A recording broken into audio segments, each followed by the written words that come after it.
shinikizo za kuitaka serikali hamishie shule hiyo hadi himaya ya shule za sekondari kutoka msingi. Shadrack Miti na taarifa hiyo kwa kina. Naomba nijiunge nawe katika kuifuatilia. Mungu akijalia tutakutana hapo kesho. Jina langu ni Zubeida Kananu, mkalimani wa ishara nimeresha Witi. Mwendo wa saa 3 tutakuwa naye Dennis Aseto. Nakutakia utazamaji mwema. Kwaheri.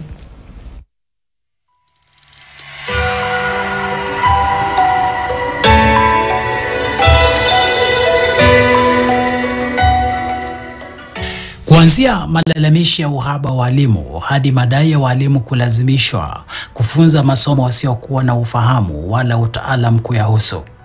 Bila shaka mwaka wa kwanza wa sekondari msingi umekuwa wenye kizungumkuti.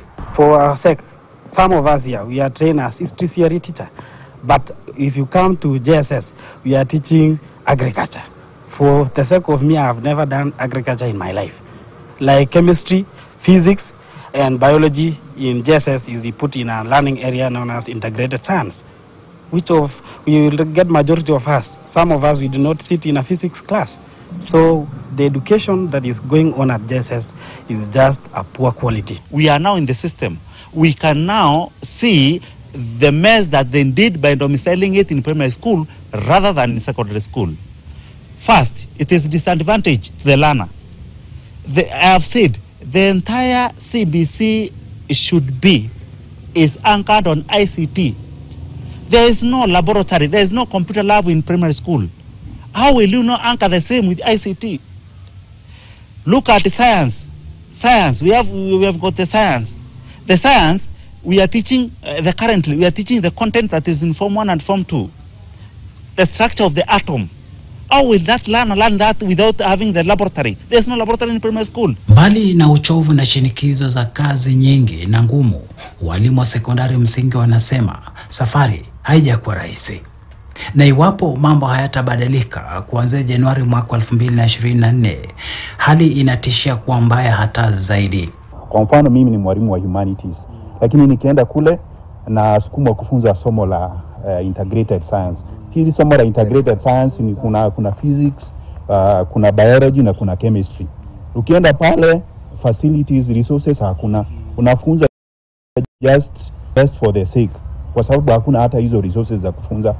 Kwa hivyo we are doing nothing there. That's why we are saying that the junior secondary should be taken. Lazima tupelekwe kule high school. Sincerely speaking, there is nothing happening as far as sciences are concerned.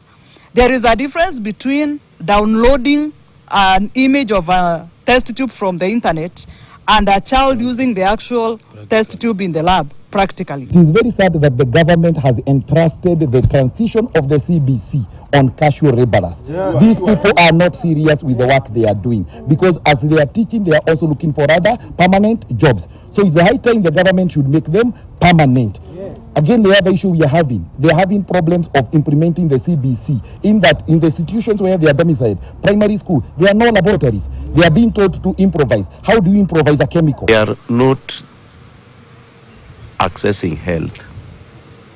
The insurance is for those with permanent and principal terms. So when you are poorly paid and when you fall sick like any other person, you cannot get treatment. That means that nobody cares about this. And it is the responsibility of an employer, according to the Employment Act, Section 49, that it is the responsibility of the employer to take care of the health of the workers. But in this circumstance, this category of teachers are not given that kind of attention. These teachers, you will get that they are getting an amount of 17,500, and managing 17,500 as a teacher, it is becoming very hard for them. That is 17,500 minus tithe, the amount that is remaining. You subtract the money you are paying in the school that you are teaching for lunch. You subtract the transport. You subtract you subtract what? Welfare. You subtract welfare. You find that this teacher is remaining with almost nothing, and this teacher has got a family. Hali ni ya kusikitisha hata zaidi kuhusu masomo ya ufundi na sayansi ambayo kufikia sasa hayana walimu wa kutosha waliohitimu. Hali ya walimu wa sekondari msingi inatiwa doa hata zaidi kutokana na mgogoro wa kandarasi ya utendakazi wao.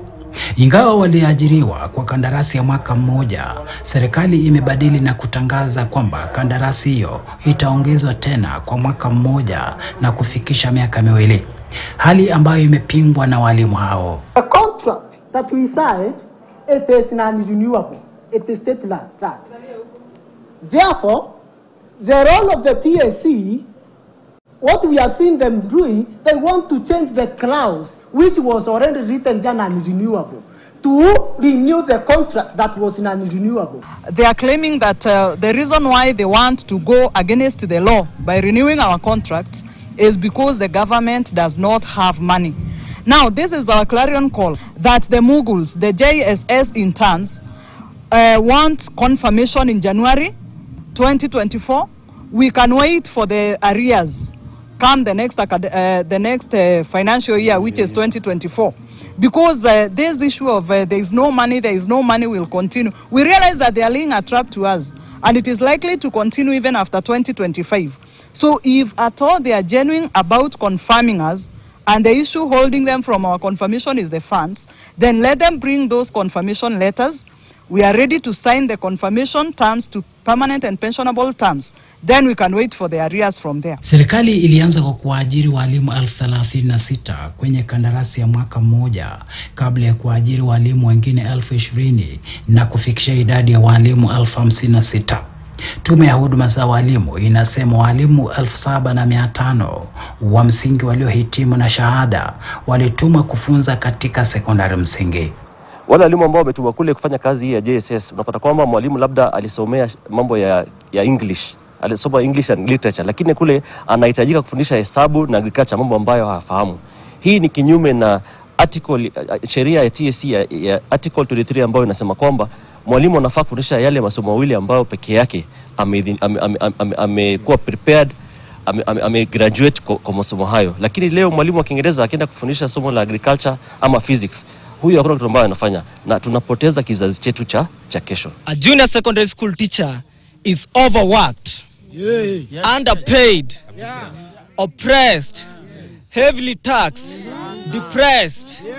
Yet the future of Kenya lies in his hands. We have had the cries on the plight of junior secondary schools, teachers starting on campus.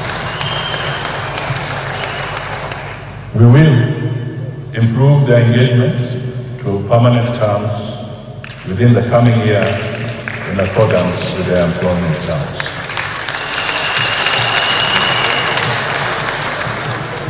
We also acknowledge Kuppet's position on domiciling the JSS structure and wish to assure you that the transition is smooth and cost-effective. Remember, I've just said we acknowledge.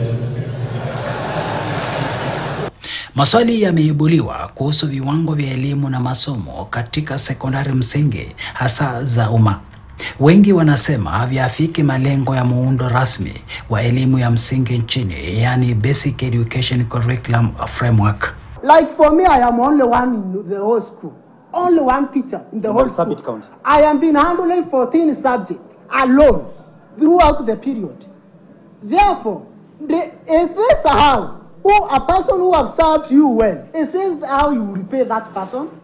Is this how a person who has sacrificed his time and life and everything, this is how you handle that person? Sometimes even we have been entered into our pocket to dig deeper to that 17,000 to buy some facilities to facilitate learning, because I remember in my Marsabit County, there are no facilities. We have never seen even lab equipment. The terms of engagement of junior secondary school teachers and the institutions in which they work is not accommodative of decent work arrangement. The Kenya government is saying they are going to build more than 23,000 laboratories for the grade 8 and 9.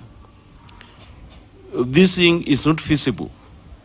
While in the same vein, we have got similar classrooms lying idle in the high schools.